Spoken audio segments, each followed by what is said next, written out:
በፍጹም ፈቃደኝነት እዚህ ተገኝተዋል። በጣም እናመሰግናቸዋለን። ፕሮፌሰር ሕዝቅኤል መቀጠል ይችላሉ። እጅግ አመሰግናለሁ ቴዎድሮስ። የጠራችሁንም አመሰግናለሁ። በአደባባዩ ላይ ያላችሁ ኢትዮጵያውያንም እንኳን ለዛሬ ቀን ደረሳችሁ እላለሁ። ባለፈው ግማሽ ምዕተ ዓመት ኢትዮጵያውያን ለኢኮኖሚ ፍትህ፣ ለባህል እኩልነት፣ ለዲሞክራሲያዊ አስተዳደር ሲታገሉ በአንድነት ነበር ሲታገሉ የነበረው። በሀገራችን ሰፍኖ የነበረ የመስፍናዊ አገዛዝ እንዲሁም ለዚህ አስተዳደር ምሰሶና ማገር ሆነው ሲደግፉት የነበሩት በዚያን ጊዜ ዓለም አቀፍ ኢምፔሪያሊዝም እና ቢሮክራሲያዊ ካፒታሊዝም በመቃወም ሲታገሉ ከዳር እስከ ዳር በአንድነት ነበር። በትግል ስልትና አንዳንድ ጥቃቅን ልዩነቶች ካልሆነ በስተቀር ግራ ዘመም ይሁን ቀኝ ክንፍ የሚባሉ የስርዓቱ ተቃዋሚዎች በሙሉ በትግሉ ላይ በአንድነት ነበር ሲሳተፉ የነበረው። ከቅርብ ጊዜ ወዲህ የነበረው የታሪካዊው የትግል አንድነት ተፍረክርቋል። የኢትዮጵያ ሕዝቦች የሚያደርጉት የመብት የማስከበር ትግል ቀድሞ ከነበረው የትግል አንድነትና አጋርነት ክፉኛ ርቋል። በዚህም ምክንያት ለመብቶች ሲደረግ የነበረው አገር አቀፍ ትግል መልኩንና ዓላማውን ለውጧል። አሁን የሚደረገው ትግል እንደ ከዚህ በፊቱ የመብቶች መከበር ትግል ሳይሆን የህልውና ትግል፣ በግልም እንደ ሀገርም ለህልውና የምንታገለው ትግል ሆነዋል። ኢትዮጵያ በታሪኳ ህልውናዋን የሚፈታተኑ ጊዜያት ገጥሟታል። ብዙዎቹን አልፋ ለዛሬ ደርሳለች። እንደ ሀገር ሆና የመቀጠል አቅሟ ግን እንደ ዛሬ በአደጋ ላይ ወድቆ የነበረበት ጊዜ እኔም ትዝ አይለኝም። እንዲሁ ዛሬ አለን እንደ ሀገር አለን እንላለን፣ በሀገር ስም እንጠራራለን እንጂ ሀገራዊ አንድነቱ መሰረቱ ተናግቷል። የፖለቲካ፣ የኢኮኖሚ፣ የአስተዳደር፣ የጸጥታ፣ የዲፕሎማሲ ቀውሶች በአንድ ጊዜ በሀገሪቱ ላይ ወድቀዋል። ስለዚህም ይሄ ስለሆነም ኢትዮጵያ እጅግ በተናወጠ የፖለቲካ ማዕበል ውስጥ እያለፈች ነው። ሀገሪቷ የጦርነት አውድማ ከሆነች 7 ክረምት አልፏል። ከዚህም የተነሳ ሞትና ውድመት የጊዜው መገለጫ ሆኗል። በጌዴኦ ዞን በ2007 በፈረንጅ አቆጣጠር የተጀመረው ጦርነት ብዙም ሳይቆይ ወደ ኦሮሚያ ከዚያም ወደ ትግራይ አሁን ደግሞ አማራና ወደ ሶማሌ ክልሎችም ተዛምቷል፣ እየተዛመተም ነው ያለው። በአሁኑ ወቅት ከ1 ሚሊዮን ከዛም በላይ የሚሆኑ ዜጎች ለህልፈት፣ ለከፍተኛ የንብረት ውድመት፣ የማህበረሰብ መፈናቀል ምክንያት በሆነ የእርስ በርስ ጦርነት ውስጥ ገብታለች ሀገራችን። በዚህም መዘዝ ስርዓት አልበኝነት፣ የኢኮኖሚ ድቀትና ድህነት፣ ማህበራዊ አለመግባባትና መፈናቀል ደርሷል። የሚሊዮኖች ህይወትና ኑሮም ተመሰቃቅሏል። ሀገሪቱም ሀገረ መንግስቱም መሰረት የለሽ እንድትሆን አድርጓታል። ያለው አለመረጋጋትና ማህበራዊ ስክነት መጓደል በጋራ ሆነው በህዝቡ ላይ ተስፋ መቁረጥን ፈጥረዋል። በህዝቡ ላይ የፍርሃት ጥላ በማጥላቱ የሀገሪቱ ህልውና እርግጠኛ ሊሆን ካለመቻልም መድረሱ ላይ ብዙም የምንከራከርበት ጉዳይ አይደለም። ክፋቱ ደግሞ የጥፋቱ መጠን በዚህ ትውልድ ላይ ተወስኖ የሚቀር አይደለም። የተባበሩት መንግስታት የቅርብ ጊዜ ሪፖርቶች እንደሚያመለክቱት ከድህነት ወለል በታች የሚገኙ ሰዎች ባለፉት 7 ዓመታት ከ22% እስከ 70% ድረስ ከፍ ብሏል።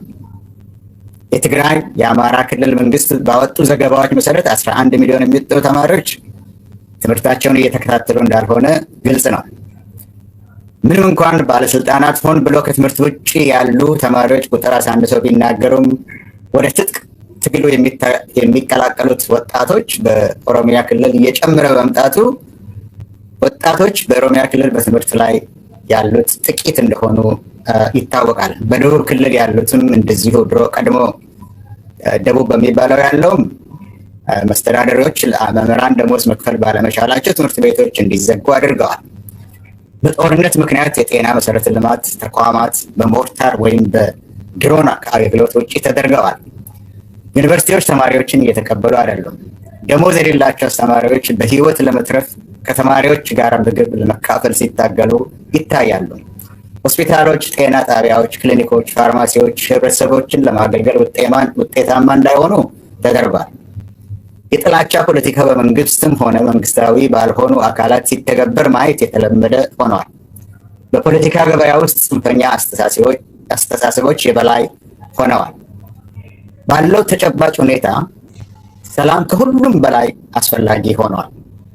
ይህንን ስል ከዚህ በፊት ሲደረጉ የነበሩት ትግሎች ለመብቶች መከበር ነበሩ እንዳልኩት፣ ሰላም ለማንኛውም ህዝባዊ ስራ ቅድመ ሁኔታ በመሆኑ ለማንኛውም የፖለቲካ ጥያቄ አስፈላጊ በመሆኑ ሰላም በሌለበት ምንም ሌላ ጥያቄ መመለስ ስለማይቻል የሰላም አጀንዳን መያዝ ለሰላም የሚታገል ንቅናቄን መፍጠር ግድ ሆኗል።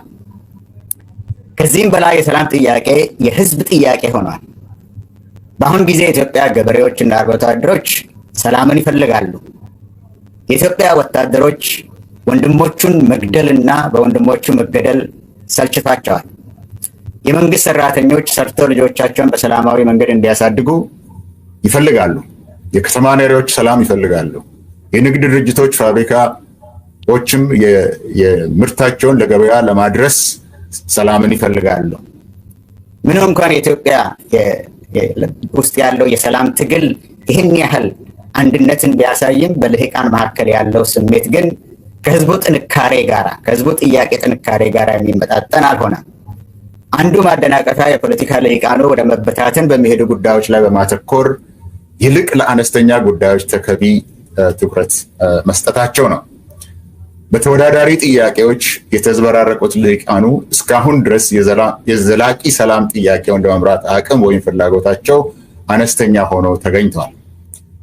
ነገር ግን የህዝቡን ጥማትና የህዝቡን ጥያቄ እውን ለማድረግ ልሂቃኑ የኢትዮጵያ ሰላም መመለስ ከምንም በላይ ቅድሚያ እንዲሰጡት ያስፈልጋል። ስለዚህም ከተለያየ ብሔር የተውጣጡ በማስተዋል ሊገናኙ የሚችሉ ልዩነቶችን ለመድፈንና የንቅናቄውን መሰረት ሊሆኑ የሚችሉ ጉዳዮች ላይ የጋራ ግንዛቤ ለመፍጠር መገናኘት ግዴታ ሆኗል። አብሮነት ኢትዮጵያ የሚለውም በዚህ ጉዳይ ላይ በአሁኑ ሰዓት መፈጠሩ ለዚህ ዓላማ ስኬት በጣም አስፈላጊ መሆኑ ታውቋል። ስለዚህም ከዚህ በኋላ የሰላም አጀንዳን የያዘ ህዝባዊ የሰላም ንቅናቄ መፍጠር እጅግ አስፈላጊ ይሆናል። ስለዚህም ሁለት ነጥቦችን ልናገር። በመጀመሪያ ማድረግ የሚገባን ከዛ በኋላ አቆማለሁ። የኢትዮጵያ ሰላም ወደ ነበረበት ለመመለስ ወሳኝ፣ አስቸኳይ እና ግዴታ መሆኑ ላይ ልሂቃኑ መስማማትና ጥያቄዎቻቸውን ወደ ጎን ትተው የሰላምን ጥያቄ ብቻ አንግበው በዚህ ላይ ለመስማማት በዚህ ላይ ለመገናኘትና ለመደራደር መዘጋጀት ያስፈልጋል። ሁለተኛ፣ ሰላም ወደ ነበረበት እንዲመለስና ይህ ከተፈለገ በንድፈ ሐሳብ ደረጃ እንኳን የሰላም አጀንዳው ወሳኝነት ላይ መስማማት ሲገኝ ለትግበራ የሚያግዝ ተጨባጭ የሰላም መርሃ ግብር ሊኖር ይገባል። በዚህም መንገድ ለሰላም የሚታገለው አነስተኛ ቡድን የሰላም አጀንዳ የሚያስፈልገውን ወሳኝ የህብረተሰብ አቀፍ ድጋፍ ለማሰባሰብ ስራ ሊጀምር ይችላል። በዚህም መንገድ በኢትዮጵያ ዘላቂ ሰላም ለማምጣት መንገድ ይከፍታል እላለሁ። ይህንን እድል ለሰጣችሁኝ አመሰግናለሁ። ይሄ ስራ የመጀመሪያው ነው። ይህ የሰላማዊ ሰልፍ ወደ ተግባር እንዲሄድ አሁን ያልኩትን ሁለት ነገሮችን ይዘን ብንነሳ መልካም ነው እላለሁ። አመሰግናለሁ። ፕሮፌሰር ሕዝቅኤል ገቢሳ በጣም አድርጌ አመሰግናለሁ። ከተሰጠው ጊዜ ቀደም ብለው ነው ያጠናቀቁት። መልእክቱንም በመላ ዓለም ያላችሁ ተከታታዮቻችን አድምጣችኋል። ምክር ሀሳባቸውን አቅርበዋል። እጅግ አድርጌ አመሰግናለሁ በታዳሚዎች ሁሉ ስም። ፕሮፌሰር ወደ የሚቀጥለው ተናጋሪ እንሻገራለን። እንግዲህ ይሄንን ስል በየመሃሉ ማሻገራቸው መልእክቶች አሉ። መፈክሮቻችንን አሰሙ። እዚህም በየመሃሉ የምናሳያቸው ነገሮች አሉ። በአሁኑ ወቅት በሀገሪቱ ያሉት ሰቆቃዎች ፈርጀ ብዙ በመሆናቸው እንደየትውስታችሁ እንደየቅደም ተከተላችሁ መፈክሮቹን በስፋት አስተጋቧቸው። ጦርነት እንዲቆም፣ አገዛዝነት እንዲያበቃ፣ ዘላቂ ሰላም እንዲመጣ ያላችሁን መሻትና ፍላጎት አጠንክራችሁ ግለጹ። ዓለም ይስማው። ኢትዮጵያውያንም እርስ በርስ እንሰማማ። ወደ አንድ በጎ ግብ ለመነቃነቅ የሚያስችል ድባብ እንፍጠር ማለት ፈልጋለሁ። አቶ ዩሱፍ ያሲን ከአፋር